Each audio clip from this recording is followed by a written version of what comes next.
Taser on a member of their own race relations panel.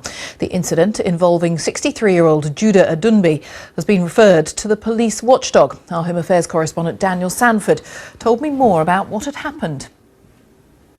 There is an 8-minute video to show exactly what happened, and that, I think, is why it's been referred so quickly to the Independent Police Complaints Commission, because there's very little argument about what happened. It's just a decision about whether the officer's behaviour was appropriate. What happens is that Judah Adunbi is just arriving home from walking his dog when two officers come up to him and accuse him of being somebody else, or ask him if he's somebody else, in fact somebody that the police are seeking.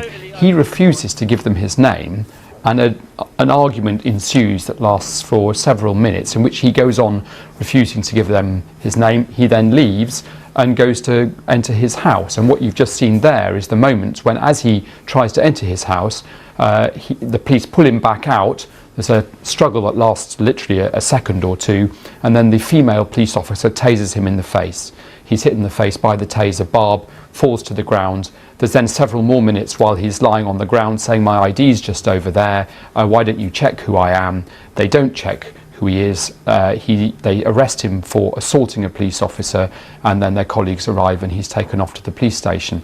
I think at some point he was treated in hospital as well. He says that he was humiliated by the whole incident, and Avon and Somerset Police, feeling that they can't comment very much on the incident because there's now an investigation, have voluntarily referred themselves to the Independent Police Complaints Commission to look at what happened. And this footage exists because it was on equipment worn by another police officer, or is it from, do we know where it's from? The footage that we've seen, which has been made available to the media, was filmed by a neighbour who happened to be passing, saw what happened, got out his phone and started filming what was happening. As I say, that's about 8.5 minutes, that footage. Avon and Somerset Police say that the two officers also have body-worn cameras on, but I don't think that's going to shed much more light on the incident.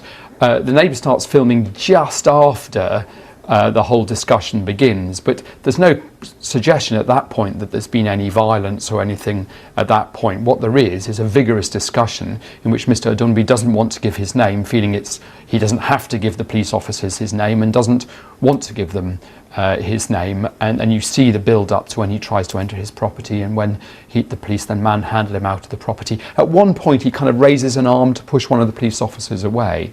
But that's just about it. And what's embarrassing for the police is not only that he's 63 years old, but he is this long-standing member of their independent advisory group, which is a group that many police forces have to advise them on relations between different minority groups and the police. So essentially they have tasered in the face one of their own race relations advisors.